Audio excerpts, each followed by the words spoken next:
Hello and welcome to the Alabama Public Health Training Network. Thank you for joining us today for our program, Alabama Safe Sleep Outreach Project. If you have a question about anything being discussed today, please call or email during our broadcast. The phone number and email address are on your screen now and will appear again later in the program. Also, the handouts are available online.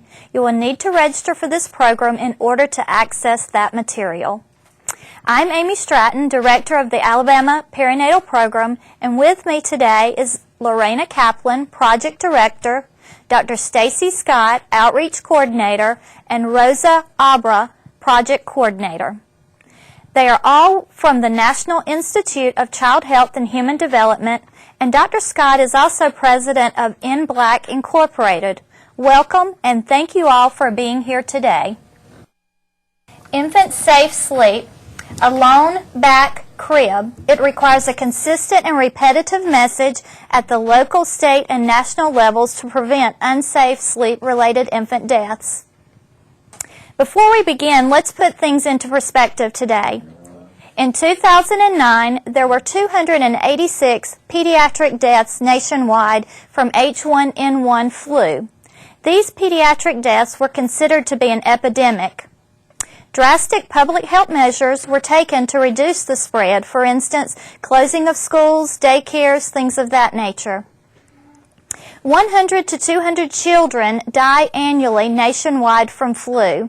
In the United States, there are certain standards that are put into action for recommendations for receiving vaccines. With the energy that goes into educating and preventing flu-related deaths, what are your thoughts about addressing the 107 sleep-related infant deaths that occurred in Alabama in 2013? What SIDS is not?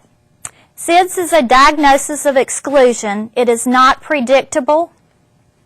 Sudden, unexpected infant death. Most SUDI deaths occur during sleep and often involve bed linens, rollover or overlay, entrapment, strangulation and/or suffocation. Other sleep-related infant death risk factors include co-sleeping, bed sharing, and unsafe sleeping. SIDS is the leading cause of death in infants from 1 month to 1 year of age. In 2013, 3,434 infants in the United States died suddenly and unexpectedly. The highest risk is between 1 and 4 months of age, with 91% of all SIDS deaths occurring before 6 months of age. No longer with SIDS do we see a high frequency in the cold months as we once did. Higher incidence is noted in male infants, and unaccustomed tummy sleeping increases the risk of SIDS up to 18 times. Things that we know are risk factors for unsafe sleep are prone or side sleeping, maternal smoking during pregnancy, environmental tobacco smoke, overheating or overdressing an infant, soft sleep surfaces such as couches, late or no prenatal care, young maternal age, prematurity and/or low birth weight, being of the male sex, being African American or American Indian. In Alabama in 2013, our infant mortality rate was 8.6 infant deaths per 1,000 live births. 107 of these infant deaths were sleep-related. This accounted for 20% of our total infant mortality rate. Preventing these deaths would reduce the infant mortality rate from the 8.6 down to 6.8 infant deaths per 1,000 live births. This would put us near the national average. The percentage of sleep-related infant deaths in Alabama were higher in healthy, full-term, normal birth weight infants. Some things that are maternal characteristics. You can see the charts here. Rate of sleep-related infant deaths by maternal age. The first set of bars there are mothers that are 15 to 19. Second set, 20 to 24, and so forth. Red is for 2011, blue 2012, and green 2013. So you can see how those numbers are highest in that 15 to 24 range. Rate of sleep-related infant deaths by race. White is in the blue, black and other, and this is per 100,000 live births, are in the red. Percent of sleep-related deaths by maternal education. So on the far, what's my left, is the red, blue, and green for 2011 for red, blue, 2012, green, 2013, and that's for high school diploma. Mothers with a high school education or GED, the second grouping, some college, and then on to college graduate. So you can see those with less education or just a high school or GED education are more likely to have infants that die from SIDS or sudden unexpected infant death. Percent of sleep-related infant deaths by method of payment. Our largest group there is our Medicaid. Percent of sleep-related infant deaths by number of previous live births. We're a little astonished by this number. This shows that mothers that have 2 or more infants prior to this pregnancy had a higher rate of infants that died from SIDS or SUDI. Percent of sleep-related infant deaths by birth intervals. You can see that those infants that are born less than 2-year birth intervals had a higher rate of SIDS or SUDI deaths. Infant characteristics. Percent of sleep-related infant deaths by sex, so the blue are the male infants and the red are the female infants. Percent of sleep-related infant deaths by age, again this goes back to what we said before. Statistically, infants are more likely to die of SIDS and SUDI in that 1 to 4 month age range, and that significantly is shown by these graphs. Percent of sleep-related infant deaths by birth weight. Again, if you look to the far, what's my right, is those that are normal birth weight infants. These are not low birth weight or premature infants. These are healthy babies when they leave the hospital for the most part. Percent of sleep-related infant deaths by gestational age. So you can see the chart in the red, the graph in the red is less than 37 weeks, and the green is greater than 37 weeks. Collaboration with national partners to reduce the risk of sleep-related infant deaths such as SIDS, SUDI, strangulation, and or suffocation is what we're going to focus a lot of today's talk on. Safe sleep is relatively inexpensive and can be done in a multitude of settings. Who should be involved in discussing safe sleep? Should be obstetricians, pediatricians, family practice physicians, nurses, child care providers, churches, schools, civic organizations. Every mother, father, sibling, grandparent, friend, relative, or caregiver who has any contact with an infant should be involved in safe sleep education. So what can we do? What can you do? Talk about safe sleep, not just about the effects of SIDS. Discuss the controversial concerns, such as bumper pads, such as co-sleeping. Discourage the use of bumper pads. Encourage room sharing without bed sharing, and encourage breastfeeding. This is one of the flyers here at Alabama Department of Public Health that was produced by the Child Death Review. These are available on our website and can be downloaded for print. Here is another brochure that was developed by the Child Death Review program. It talks about the safety for sleeping babies and the recommendations for safe sleep. These are some of our many partners, and here at Alabama Department of Public Health, we could not do the work we do without our multitude of partners helping us. This is part of our state perinatal program staff. These ladies do the fetal and infant mortality review program, so they identify those commonalities in the different regions that they serve, and they take those back to their counties, hoping to come up with action plans to effect change. So when we look at the data again, 107 children, which is approximately 5 kindergarten classes. If we could reduce those 107 sleep-related deaths, we would affect our infant mortality rate by the current 8.6 and lower that down to 6.8. Here are those 107 babies that we're talking about. So your work is vital in the efforts to maximize the health of Alabama's mothers and babies. It takes local change, regional change, and state-level improvement. The references that we used for today's broadcast is information from the Center for Disease Control and the Alabama Department of Public Health Center for Health Statistics.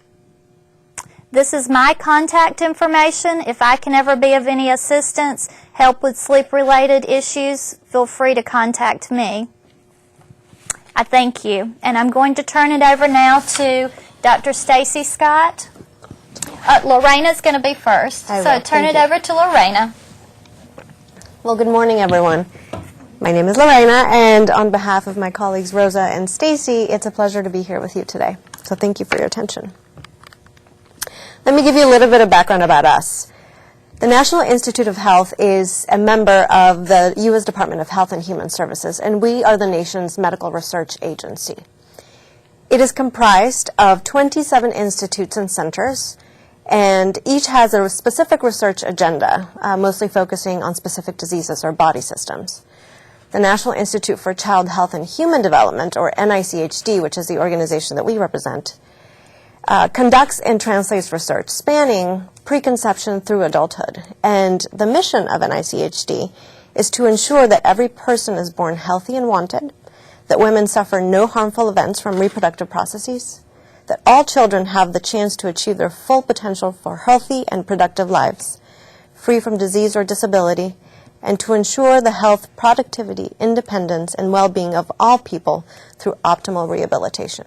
So we really care not only about health, wellness, and safety, but also about primary, secondary, and tertiary injury prevention, as well as risk reduction.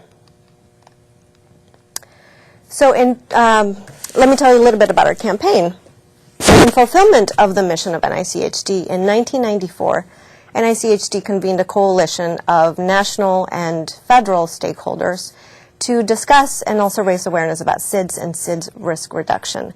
And these are our campaign collaborators. So it's HRSA, or Health Resources and Services Administration, the Maternal and Child Health Bureau, Centers for Disease Control and Prevention, Division of Reproductive Health, American Academy of Pediatrics, American College of Obstetricians and Gynecologists, First Candle, and the Association of SIDS and Infant Mortality Programs. So as Amy mentioned earlier, it is important that we get our terms right, and there are two that we'll be talking about throughout this project. So the first is SIDS, sudden unexplained death of a baby younger than 1 year of age that does not have a known cause after a complete investigation, which includes a complete autopsy, examination of the death scene, and review of the clinical history. Then SUID, which is a newer term, sudden unexpected infant death. It's the death of an infant younger than 1 year of age that occurs suddenly and unexpectedly. After a full investigation, these deaths may be diagnosed as a suffocation, asphyxia, entrapment, infection, ingestion, metabolic disease, cardiac arrhythmia, trauma, which can be accidental or non-accidental, or SIDS. And in some cases, if the evidence is not clear or not enough information is available, the death is considered to be of undetermined cause. So when we look at the data from 1990 to 2013, there are some good news to celebrate. We know that overall the U.S. SIDS rate did decline by about 50% across all ethnic and racial groups, and that's the green trend line that you see sort of in the middle of the graph. We also know that the rate of back or supine sleeping or positioning increased by about 200%. So we definitely have made a dent, but there's still more work to do. What we've also seen during this time period is that the risk factors for SIDS and other sleep-related causes of infant death don't just include back sleeping, they also include characteristics in the infant sleep environment, such as soft bedding. The not so good news is that SIDS and other sleep-related causes of death do impact certain ethnic groups, in particular African American and American Indian, disproportionately. And that's the two upper trend lines that you see. So in response to a growing and reliable body of evidence that certain characteristics of an infant's sleep environment needed to be addressed if we were to reduce the number of SIDS and other sleep-related causes of infant death, the American Academy of Pediatrics expanded its guidelines in 2011. And so the new guidelines include supine positioning or back sleeping, firm sleep surface, breastfeeding whenever possible, and when not possible, bottle feeding breast milk, room sharing, not bed sharing, routine immunizations, offering of pacifier after breastfeeding has been established, avoidance of soft bedding, overheating, and exposure to tobacco smoke, alcohol, and illicit drugs. So where are we today? We know that the number of U.S. sleep-related SUID, including SIDS, is approximately 3,400 per year. Too many. From 1994 to 2004, other sleep-related infant deaths increased. And again, we believe that this is mostly due to factors related to the infant sleep environment. And there are currently no national standards regarding infant death investigations or consensus on sleep-related infant death classification. And these are issues that your local CDR team no doubt deals with every time you meet. So about our campaign. Again, NICHD and its collaborators launched the campaign, the Back to Sleep campaign in 1994, with the best practice recommendations that we had at that time.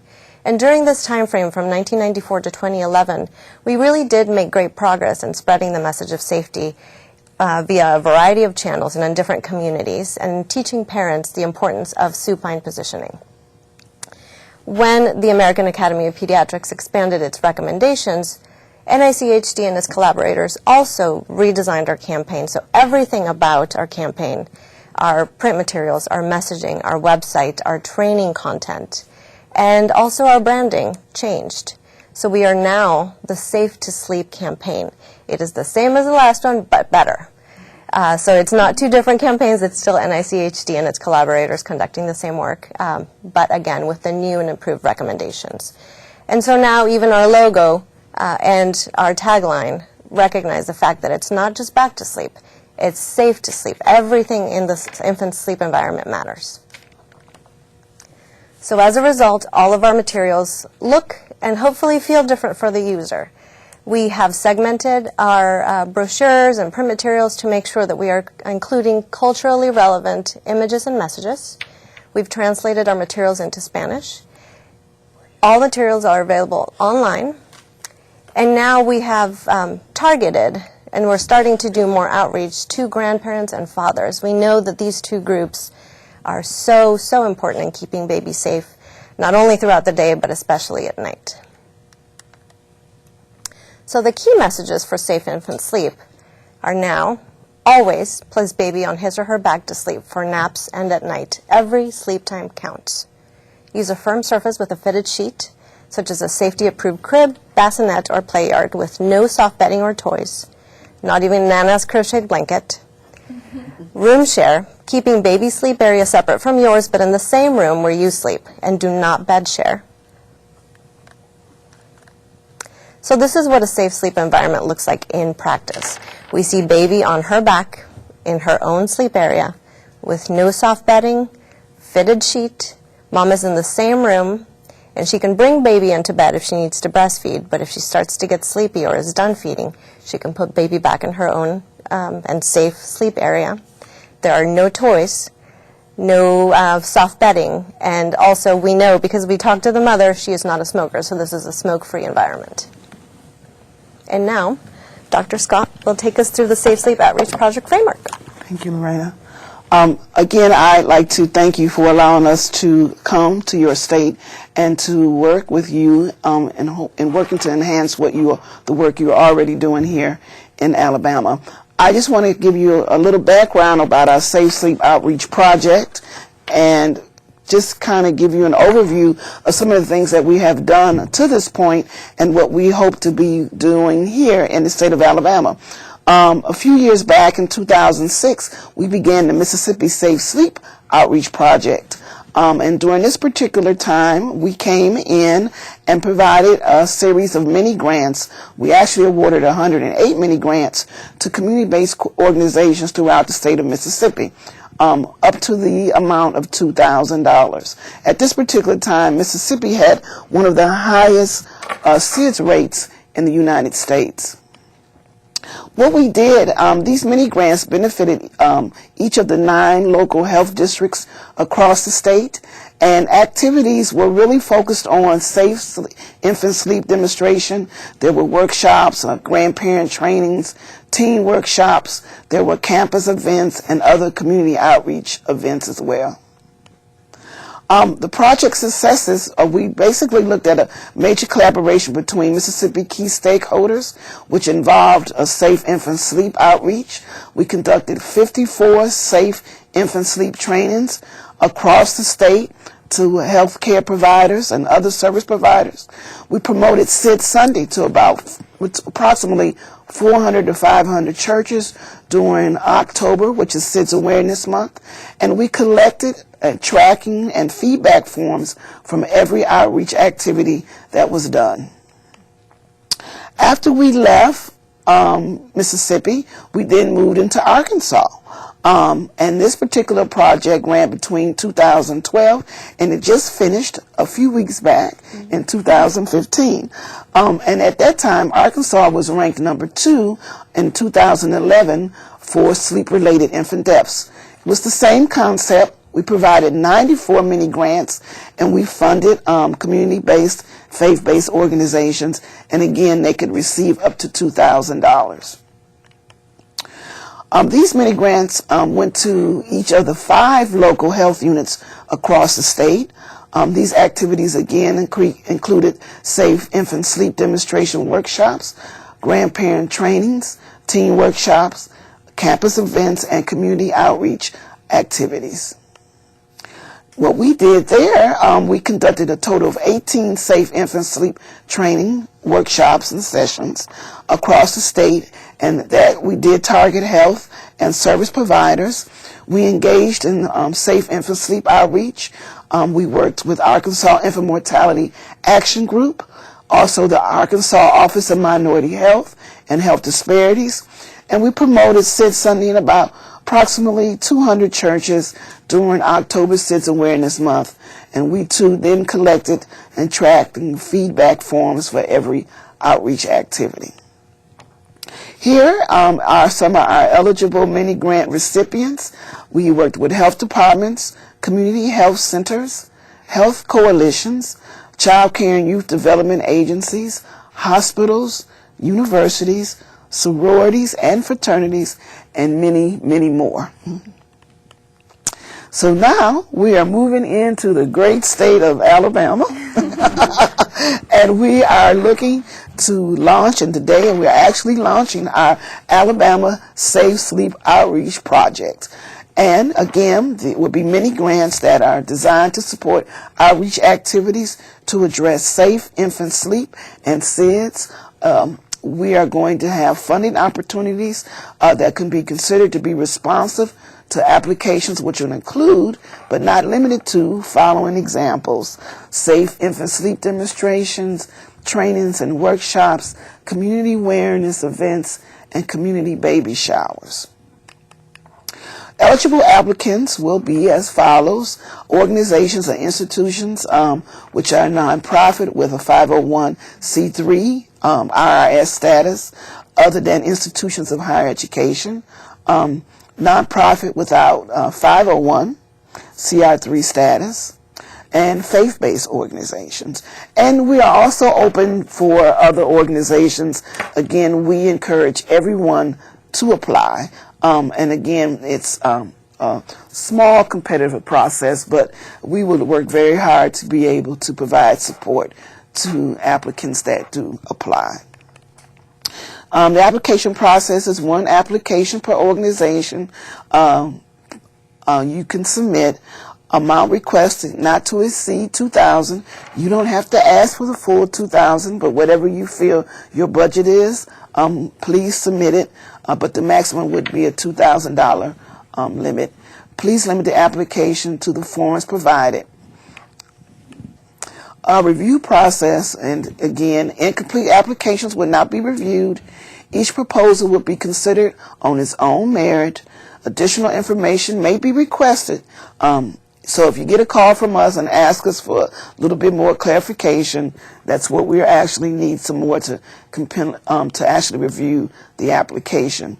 All proposed projects must adhere to budget guidelines, which will be included in the application.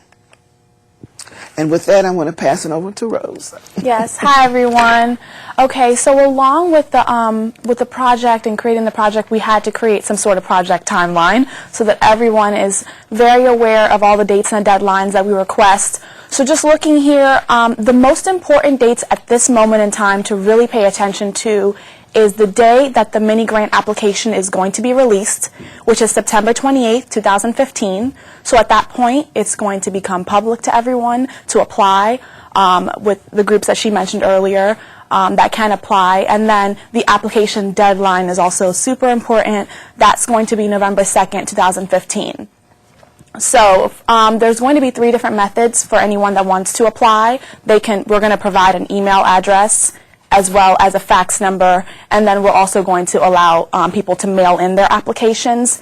If the application is mailed in, the most important part is that it must be postmarked for that November 2nd date. So even if we receive it post November 2nd, we will still include it in the applications that we look through. So just be sure to note that. Now, with the other dates that are on here, for now, they're not as important. Once the applicants are accepted, we're going to then notify them of the rest of the dates and kind of the pending notifications and meetings that they must attend to be considered. So for now, just pay attention to that deadline time frame of September 28th to November 2nd. Now, in terms of project reporting, so once the grantees are accepted, awarded, and then invited to our orientation meeting, which occurs in December, it's truly important that in order to properly manage the project, a key activity is going to be project reporting. And so in terms of that, we're going to that's going to really allow us to kind of track and keep up with all the good work that the grantees are going to be doing. Really allows us to remain committed and involved to the project. Because there is an end deliverable, these project reporting forms are going to be required by each group, and so it's going to allow us all to remain engaged. And it creates almost like a valuable written document. This amount of work that's going to be able to be seen through all of us and really communicate all the efforts they're making in the state of Alabama to really teach the constituents about safe sleep outreach and about SIDS awareness. So ultimately, it's really setting futuristic expectations, all of us really remaining involved and allowing us all to kind of be on the same page about what's going on with the grantees. So now, in terms of the different forms, you're all wondering, well, she just gave a whole spiel on why project reporting is super important, but exactly what is she going to expect from these grantees? That's an excellent question. So amongst the forms, the first one is going to be a sign-in sheet. So whenever the grantees have an event, they're going to put out the sign-in sheet in the beginning, allow all the attendees that attend their trainings to really note that they showed up so that, we know who's coming. And then at the beginning of every training, they were going to require that all the attendees do a pre-test just to kind of see what they already know about SIDS awareness, what they already know about safe sleep outreach.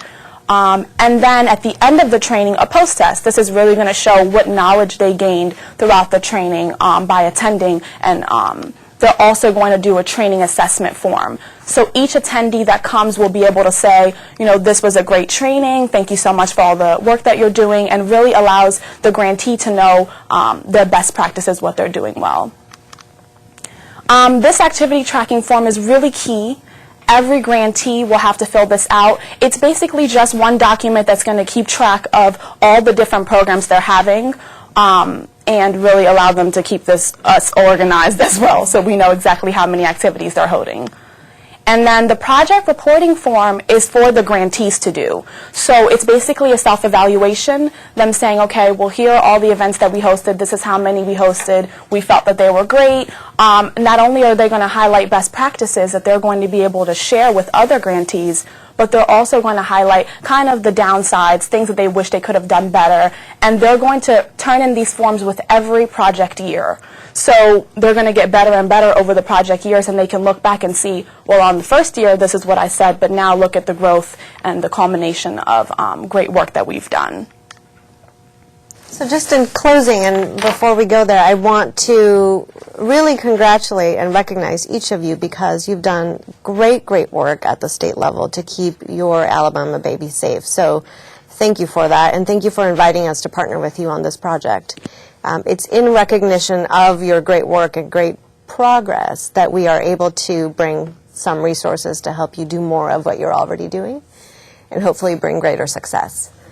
So as we've been, I think we shared in Mississippi and Arkansas, our grantees have shared some of their best practices or lessons learned with us. And we've also been able to see some of them by going to some of those events and certainly the presentations, the wrap-up sessions. So I'd like to share some of those with you. Some strategies for success is recognition. And again, that's of the effort, great work, and progress that you guys have made, you, the healthcare providers, the safety advocates, the opinion leaders, the social workers, to keep infants safe. Also, early recognition of cultural, situational, sociodemographic, and environmental protective and risk factors that will either work with you or against you. And it really depends on how you plan your strategy and how well you use some of those factors that will take you into a successful outcome. Next is collaboration. Collaboration with your usual partners, like healthcare practitioners and safety advocates, but also with non-traditional partners like clergy or trusted community advisors, which may not always look or have the degrees that we're accustomed to having. And also collaboration with us, your outreach team. We're really here to support you and to be your best partners in this work. So no question is dumb or too small. We want to hear from you. How can we help you? Next is translation of resources and messages. At the national level, it's our job to translate the latest research into actionable policies and accessible resources that can then be utilized at the state and local level. But this is not enough to actually move the needle when it comes to reducing SIDS or other sleep-related infant deaths. In my opinion, it doesn't really matter if we find the cure for cancer and it sits in someone's lab and it never gets translated, or we never give that drug to all the people that can benefit from it. Much like that case, when it comes to keeping babies safe, we need to partner with you to help us translate our resources to make sure that they're infused into your communities, to make sure that we get those brochures and those people who are opinion leaders into our training sessions so that they can actually affect that change. It's not us, it's not anyone with a fancy title, it's everyone. They do say that it takes a village to raise a child, right? It takes a village to keep them alive too. And finally, tenacity and creativity. We've heard from several of our mini grantees that sometimes they knocked on someone's door and they got told no a couple times before it took a couple more times and said, look, I have all of these people that want to help you. How can we partner with you? And we also have to be creative. People are hit with so many different messages, not only from the media, but also from their healthcare provider, and anytime they go to a service provider, that we really need to meet people where they are and to make sure that we approach them in a non-judgmental way, in a way that they can understand the messages, so not filled with jargon, in a way that's not threatening, but still seeking to educate and to help them gain better skills so that they can keep their baby safe in a way that's culturally appropriate, in a way that respects their values, but also enhances some of their safety behaviors. And that's all that I have. So do you guys have any other advice? No. Nope. No. Okay. Well, Rosa talked about an email address that you guys could write to, and that's safetosleep, SAFETOSLEEP @iqsolutions.com. And this email address is the one that you can write to if you just want to say hello, or if you have a burning question, or if you would like an application. If you have any questions about this particular webinar or anything that we do in the future, we're here to help and partner with you. And I just wanted to add, too, that all of the documents that Rosa went over today, they will be posted on our website for access as well. So you'll be able to go to adph.org/perinatal, and we have a Safe Sleep page there. And so once this is released on the 28th of September, they will also be there. We encourage anybody that has any questions to reach out to these guys as well as to us. And also the information, the presentations that we've done today will also be available on our website as well as the training network. It will be downloaded there so you can go back and watch if you have any questions or missed any comments that were made today. Absolutely. Feel free to reach out to us at any time. So just curious if we have any questions that have come in. No questions at this time? Okay. Any questions in the audience at all? I have one. Is the campaign going to target a specific population, or is it across all groups? It would be across all groups. We do place emphasis in the African American community because of the disparity, but we welcome all applications from any particular group that would like to submit. And in general, we have a lot of publication material that's been created that is dispersed. I know in part of the slides there was a photo of all the different materials that have been created per group. So there's specific ones with African American babies on the front, and then with American Indian and Hispanic babies. So it's all translated there. So if you want to email and request a specific type of documentation, those are all free in general. So even if you just wanted that material, we can send that to you. And that's where we're really relying on you to tell us who needs to hear this information. Even though African American and American Indian are at highest risk, right, the folks that are lower risk right now, we want to keep them there. So that doesn't mean that they don't get this information. If you think it's important, we do too. Exactly. Yes. I didn't get where you would be able to pick the grant application up on September 20th. The web page, you can either request, I know Amy said it will actually be on the Alabama page, but you can use the AL Safe to Sleep at iqsolutions.com and email and request an application. Again, they'll be coming out on the 28th, but I know they will be posted here at the Alabama State Health Department webpage, right, Amy? That's correct, yes. You will be able to download those from our primary webpage as well once it's released on the 28th. Everything that she's talking about will be posted at this Alabama Safe to Sleep IQ Solutions. Will also be on the perinatal webpage.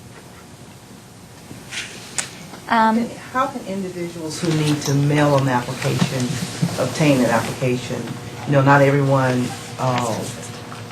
may not have access to the web or to a printer. So how can they get that printed copy to then submit? Well, did you want that sent to you first? Well, basically, she's just saying if anybody. So you could probably, what we could do is, in that case, we can furnish a phone number where you can call. We didn't put that up there, but you can call and make a request. We can mail that out. And then mail it out to you. So, matter of fact, let me just give you a particular number. You can actually call me directly, and my number is area code 419-490-5993, and the 419 is an Ohio area code number. We also are setting up an Alabama number as well, but I don't know that off the top of my head, so I'll have to just give you this number. But if you call me and you need one mailed, or someone needs one mailed, I would forward that information on and we would get it mailed to you. Absolutely. And then we're also going to be providing, again, an email, a fax number, and a mailing address for you to send that back to. That'll all be on the application.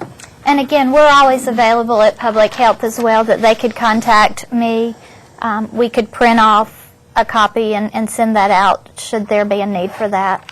So we'll work with participants for grantees as much as we physically can. You're welcome. We do have a question that's come in. It says, can you give us some idea about what a budget for a local project looks like? What expenses are typically covered, and are materials free? Yes. Let me respond. Okay, I'll respond to that one. First of all, materials are free. Everything is free. We will furnish that to you. As far as a budget, and this is just off the top of my head, but say for example, you might need to rent a facility. That would be, say, $200 or $300 to do that. You might want to have incentives for people who to come. So people purchase gift cards from like Walmarts or other places. There are door prizes. Maybe you want to purchase a crib as a giveaway at the end of the event. We would definitely allow you to do that. A lot of times those cribs are used as a demonstration during the actual event, showing you what a safe sleep environment should look like versus what it should not look like. And what we see is a lot of times that is raffled off at the end of the event. If you have an honorarium for a speaker, if you are in a rural area and you might need mileage, these are just some of the examples that we have. Unfortunately, when you're dealing with federal funding, it's no food. Yeah. So I know we get that question a whole lot. So we encourage collaboration with other organizations that you might can get some in-kind contributions around food, because we know food is very important in doing a lot of outreach. But again, unfortunately, we can't support that. But those are just some examples of things you can do. So, and again, I am the key person when you're getting ready to write the application and you need some kind of information. You can call me, and I would be more than happy to be available. Matter of fact, all three of us will, but I am kind of like the key person that can help you in putting the application together. The other thing I wanted to mention real quick too is we have started pulling together church contacts and church information. I've already submitted one round to Dr. Scott, but if you know of a church that may be interested in the SIDS Outreach Sunday, that information will be provided to them as far as inserts for bulletins. Church I'll let you fans. speak to that a little bit. But Yes. if you have a contact person, a name of the church and an address that you could send to either Dr. Scott or myself, then we will try to get those churches included to get that information out to them so that we can promote safe sleep at the community level. Yes, every October, which is SIDS Awareness Month, we usually try to go for the second Sunday in October, but it can vary based on churches. And basically what we do is we provide notes for the pastor. We do pastor notes, and we ask them to say something about SIDS from the pulpit on that Sunday. We provide bulletin inserts that they would put in their bulletins along with church fans with the risk reduction message on. So we are asking for contacts for the various churches. If there's health ministries and things of that nature, we are asking, could you please give us that information, because we'll be sending out packets to various churches who are agreeing to participate in SID Sunday. And I think we have a caller on the line. So caller, if you'd like to go ahead and ask your question. Yes, when you were talking about the Mississippi Safe Sleep Outreach Project from 2006 to 2012, you said that it was the state with the highest rate of SIDS. I was just wondering on the results of that 6-year outreach project, where Mississippi falls now that it's 3 years after the project. Well, unfortunately, it is still in some of the highest numbers. It is ranking number one between Arkansas and Mississippi. They go back between being the top states. When we left Mississippi, it had gone down to the second. And now, looking at the latest statistics, it moves back up to the first. We do know that we made, really in collaboration with other state projects, at the time we left, the numbers did decline. Matter of fact, it even made the Wall Street Journal about how much the numbers declined in the state of Mississippi. But again, we definitely, what they did is a major transition from looking at just SIDS deaths and began to include sudden unexpected infant deaths, which included suffocation or whatever. So that had a lot to do with the numbers and the rates based on the shift in classification. You know, again, we are looking and we hope that we leave some sort of sustainability in the state. We do know that a lot of the organizations that we worked with have continued to do SIDS outreach. We still go back from Mississippi from time to time. We, again, know we made a difference, but unfortunately, again, they are now ranked #1 again. Any other questions? So I think that's what Stacy just highlighted, is that it's so important for you guys to plan before you start about your evaluation and sustainability of the work that you do, because it is great when we're actually able to provide some resources and for you to look for other partners, but it's when that very little money goes away, how will you sustain the work? Because people, your constituents, won't know the difference. They'll still come to you for those services or that advice. So how can you best utilize this seed money to build sustainability into everything else that you do? And to piggyback on that, at our closing meeting, when all the grantees come together, they're going to realize that their biggest asset is one another. And at that point, you've created your own community-based network in and of itself, in accordance with the State Health Department, to really kind of continue this efforts amongst yourself. And how do you guys, there's some people who will then, even in Arkansas, someone then reached out and applied for a separate grant outside of the grant funding that we provided. And then, how much was that grant? Well, actually, it was actually in the state of Mississippi. One of our many grantees that we began to work with had never received a grant, and so we were the first grant they received. As a result, over the years that we funded them, they then were able to receive $200,000 from Kellogg's with doing an African American doula and breastfeeding peer council. So when we look at this project, it's not only are we doing education within the community around SIDS, but we are really hoping that we build capacity in community-based organizations across the state and to encourage and empower them to really make a difference in their community. And so with a lot of this evaluation in the pre and post-test, I know it kind of gets tedious for some, but it is really helping them to educate them on what requirements are when it comes to receiving funding and hoping to encourage them to go forth. In the state of Mississippi, we also have a foundation who has provided some funding after we have left to some of the projects. So again, it is still going on, and we are looking and anticipating, even in Arkansas, we have some projects that are also getting additional funding.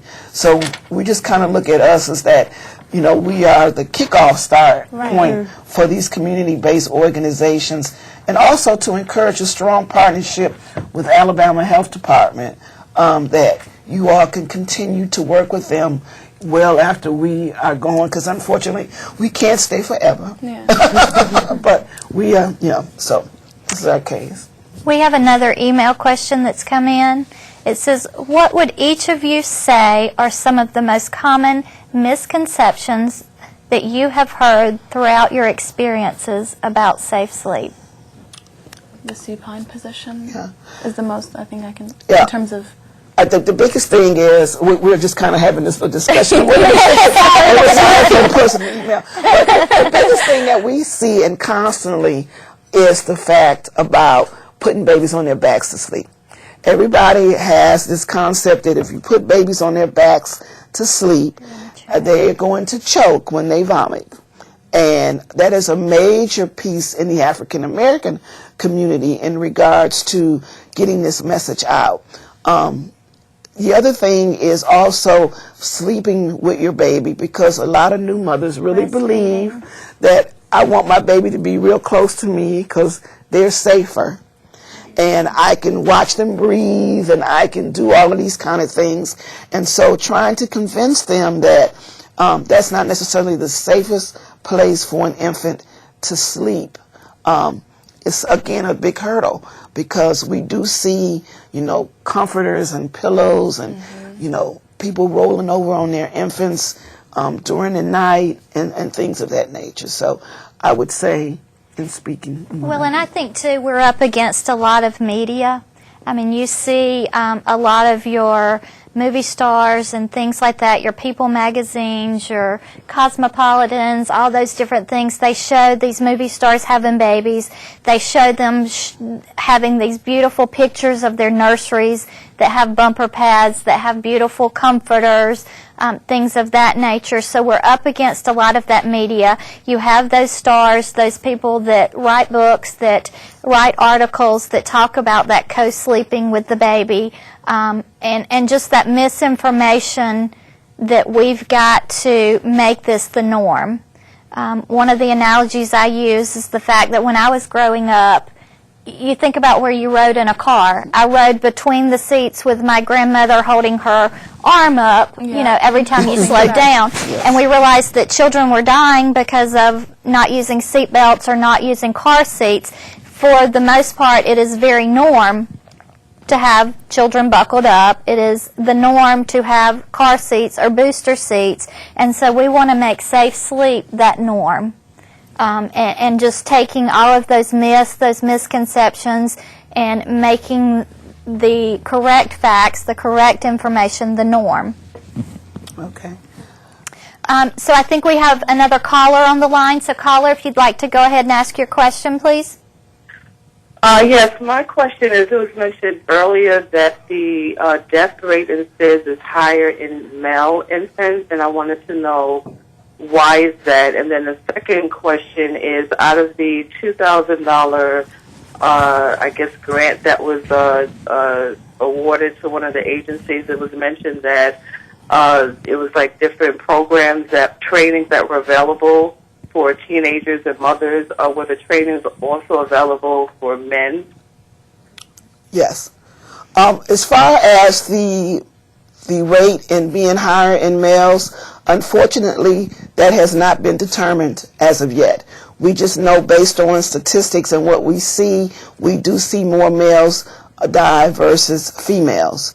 As far as the $2,000 mini grants, the answer for that is yes. We funded male organizations in the state of Mississippi, Kappa Alpha Psi Fraternity, Omega Psi Phi, and some other male organizations that actually did outreach at barbershops. They did a lot of really kind of football and basketball with young men that they were working with. Also in the state of Arkansas, we founded about 3 or 4 male pastors who did a lot of targeting in the male population. So we strongly encourage that. We are happy to say here at NICHD, we have just entered into a major a collaboration with Kappa Alpha Psi Fraternity, which is my understanding that there are several chapters here in the state of Alabama, and they have taken on the fatherhood as actually the Safe Sleep Fatherhood Initiative that will be going on for the next 4 years with the new leadership of Kappa Alpha Psi. So we are in the process now of training 721 chapters across the United States in the next 6 months, and in the spring of next year they will be going out in the community and doing a lot of outreach targeting men as well as other family members, but men as a focus. So yes, we are definitely encouraging, and we do have some examples of things that we have done with male organizations. Thank you, caller. Thank you. Any other questions? Any other emails? I think there was one more. I think there was one more that we Yeah. were trying to get up. Go one more. That was it. It's not on there. But I think the question was regarding whether or not we were going to hold trainings to teach people how to actually train, or how to actually teach people about safe. I train the trainer. Exactly, train the trainer, basically. Exactly. I think that was the question. Yes. Yes, and so regarding that, we will be having that orientation meeting in December, and there, our lovely trainer here, Dr. Scott, is going to basically train the trainer, and she's going to inform everyone on, how to promote these safe to sleep messages and exactly how to, I don't know exactly what you're... Yeah, we're going to a whole thing talking about, again, some of the questions and concerns on trying to get this message out, overcoming some objections that you will definitely get as you do this education. But all grantees will be trained at that. And you will also be receiving DVD material. Absolutely, resource CDs. A lot of resources we'll be giving you all, along with some of the videos and stuff that you can use in being able to do your education. So by all means, we would not send you out not prepared. And be aware the training is ongoing. It's a never-ending process. So if at any point in time you have any questions, you'll always feel free as a grantee to be able to send us any questions into that AL Safe to Sleep IQ Solutions website, and then whenever you email that question in, it comes directly to me, so I check all the emails, and then if you have a specific question, I will always forward that to Stacy for her to kind of give you best practices. Yes. So at any point in time. And then we'll also, what we'll do too, we'll have, again, I don't have the date, but once the applications come out, probably, I think it's like that second week, we will have a conference call for people to call in who are potential grantee, want to do the applications. And so we'll have a call in the evening. I believe it begins at 7 o'clock in the evening, that people can call in with questions about the application. And then we also do that after the applications are awarded, usually around March. We have a call, and people can, if they're having problems doing whatever they need to do as far as fulfilling their requirements, you can call in as well. And again, we're always a phone call away. So. Absolutely. Will that timeline of different calls and things like that be specified in the grant? Yeah, and it's on the timeline as well. Okay, good deal. Yep, so that first TA call that we will be having for the with just the application process, we're going to have, like, as she said, a call in the evening, so after everyone gets off of work and is out of traffic and home. If you have any questions during that training, you can ask them, how am I supposed to submit a budget, or exactly what part of this do I have to fill out? Any questions that you have on the application in general will all be on that call, so you can feel free to. And so we'll also include in the application an actual sample budget. So that'll also help you to be able to see some of the things that you can. And I don't want you all to get overwhelmed, because when you see the application, it has a list of things that we don't pay for or we don't fund. But don't get frustrated, okay? Because when you start reading that, the question becomes, well, then what do they fund? So I'm just going to help you all before you even get started to let you know that, and you know what? Just put it on the application. If you have some issues, you're not sure, write it in, and if it's not, we will call you and say, oh, we can't fund that, but maybe we can do this. So I want to encourage everyone to apply, and I really want to encourage people who normally don't apply to apply. If you have a small community organization that you have never gotten a grant, trust me, we get grants that are handwritten. You don't have to get fancy.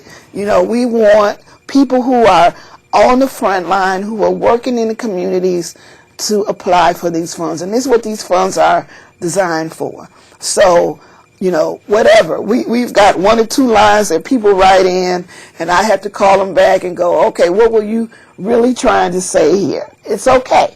We want you to definitely apply. We want the unusual suspects to apply for these funding. Yes. It really depends on what the amounts of the request are. Usually, in a lot of cases, in the first year, a lot of grants are not necessarily funded at the full $2,000. If everybody came in at $2,000, we would look about 25 grants.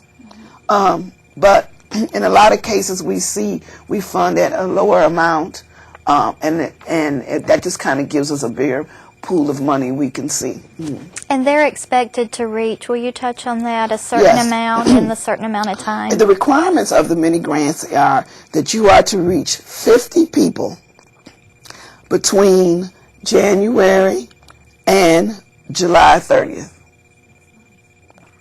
So in terms of that, with that being said, you could have one training and it's 50 people in that room. Right. And that's it, you've reached your minimum. Now, most people, the forms that I got back, because I just got back all the Arkansas forms now, people are reaching over 50 people. It's 150, 200 people. And granted, that's their third year, most of them. So you'll see over the course of time, there's gradual success in that amount. But in general, even if you just had one group, as long as I get 50 pre-tests, 50 post-tests, and 50 training assessment forms, we're all good. Right. Another question that I've been asked too, Rosa, is if we're funded this for multiple years, which we hope you guys will stay in Alabama for multiple years as the other states, can the same groups reapply Yes. You can for reapply. additional funding each year, or is it a 1 year? No, you can. The only thing that can stop you from applying is that you don't finish your paperwork out. Right. Then you get on that list, like, oh, they Oh, didn't we finish, didn't give them didn't- nothing. Yeah. So we are encouraged. We have had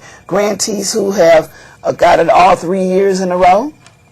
You know, and it's amazing because at the end of the grant period, we have a closeout meeting, which will be in August of next year, and we can tell the new people who come, but by the time they get to the second and third year, they have their PowerPoint presentations and everything.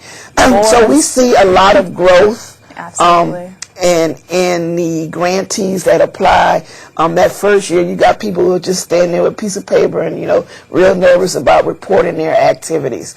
So again, coming together allows the many grantees to learn from each other. And that is a big, big piece that they can see what works, what didn't work. And we ask that question, what works, what didn't work, what would you do differently? Those are some of the things that we are interested in as they go forth in doing the education. Just turn in your forms, or I'll have to call you every day. Until then, we'll be good. Yeah. But what determines your project amount and the grant will be the scope of your project. So if you're going to have one training, provide no materials, no anything, and you want $2,000, you're probably not going to get the full $2,000. But if you have several components and you're bringing in experts and it's very interactive and people are going to walk away with not only increased knowledge and skills but also actual physical materials, then you have a higher likelihood of getting full funding. So consider that. Don't overwhelm yourself. Don't feel like you have to ask for $2,000 and make it a big event if you know that you only have capacity for a project that's about $1,000. So we can help you with that. Ask us questions. Again, we provided the email address. And we have had people request only $500. Yeah. I mean, just kind of depends on, you know, but again, the maximum is $2,000. But regardless, you still have to meet 50 people. And like Rosa said, you can do one activity with 50. You can do 10 activities with 5. Right. We had some people, and I worked with these in a lot of other places where she actually lived in an apartment complex and went from door to door and did education one-on-one, pre and post test. But she reached the amount of people that she needed to reach. You know what I mean? So it really kind of depends on your setting and what you need to. Yeah, And I think we want a mindset change too. I mean, Absolutely. I think we want to provide the mini grants, but we also want to provide that education and that community ownership that safe sleep is the best sleep. That we've got to, you know, save those 107 babies. That's the primary thing that this is all about, is getting that education out and reducing those 107 babies down to no babies. Right. You know, the rate of true SIDS deaths in Alabama are very, very minute compared to what we're seeing with the unsafe sleep, the accidental suffocation, strangulation, or the co-sleeping. That is the majority, as you could see by the data we presented, that most of these babies that are dying are healthy babies. They're full-term babies, and they're going home, and because of whatever reason, that we don't want to point fingers, that we don't want to make anybody feel guilty. But these are savable, if that's a word, babies. So that's really important.